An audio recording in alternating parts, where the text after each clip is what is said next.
Good afternoon, this is Rupert Thompson, Chief Investment Officer at Kingswood Group. It's the 27th of September and I'm now going to run through recent developments in the markets and our thoughts going forward. Tighter times. Global equities seem to have regained their poise. The demise of Evergrande, the Chinese property developer, was still unnerving markets last Monday, but markets have ended last week up around 0.5% or so and opened higher this morning. As has been the case all year, investors have once again stepped in on any market weakness, limiting the correction to no more than 3% or so. Global equities are currently down no more than 1.8% in local currency terms from their early September high. Concerns over Evergrande faded as confidence grew that this was not another Lehman's moment.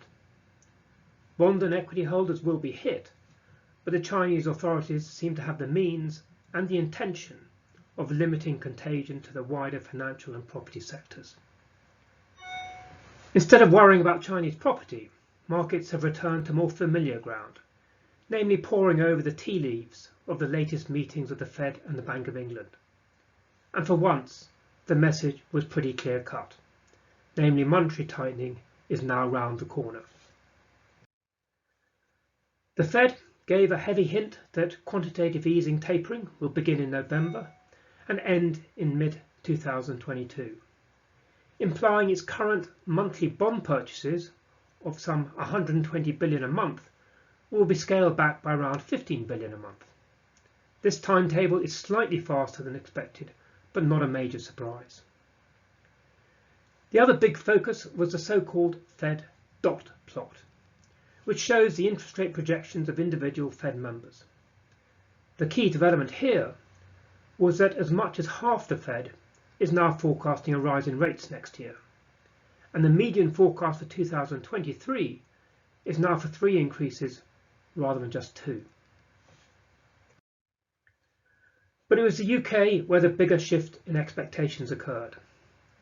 The MPC, the Monetary Policy Committee, said the case for policy tightening had strengthened and the upside risks to inflation had increased. Indeed, as a result of the surge in gas prices, inflation now looks set to move above 4% later this year and remain there into early next year.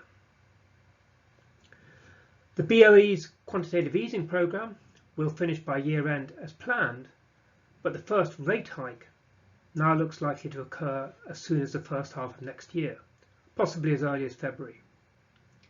This will leave the UK some 6 months or so ahead of the US, both in terms of ending QE and raising rates.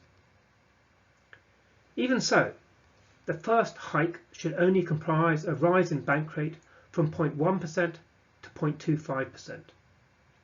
Subsequent increases should be in 0.25% increments, but the pace of tightening is expected to be relatively slow. Rates look only likely to reach 0.75%, their level in the run-up to the pandemic, by end 2023. With the economic outlook considerably more uncertain than normal and fiscal policy also turning more restrictive over the next couple of years, the bank will be wary of tightening too fast. The UK and US are far from leading the move to policy tightening. Some emerging markets, such as Brazil and Russia, have been raising rates for months now, and they were joined by Norway last week. At the other end of the spectrum, the ECB, the European Central Bank, still looks firmly on hold for another couple of years yet, while Turkey is bucking the trend altogether and cutting rates. However, as far as markets are concerned, the Fed rules the roost, and the reaction last week to its deliberations was benign. 10-year US Treasury yields rose just under 0.1% to 1.46%, but remained some 20 basis points or 0.2% below their high in the spring. As for 10-year UK gilt yields, they were up a similar amount and at 0.92% are now testing their highs earlier in the year. We believe government bond yields will continue to trend higher, but don't expect them to shoot higher, causing turmoil for equities. While the policy environment is undeniably turning less supportive, tightening should be quite gradual, and continued earnings gains mean equities still have some upside. Only if inflation proves much more of an intractable problem than we expect, triggering more aggressive action by the central banks, do equities look exposed. This risk can far from be dismissed out of hand, given the unprecedented nature of the environment we currently face. But at the moment it is still just a tail risk. While we have taken some action to protect against this in our portfolios, overall we retain our cautiously optimistic stance. That's it for this week. Thank you for listening, and I'll be back again next week.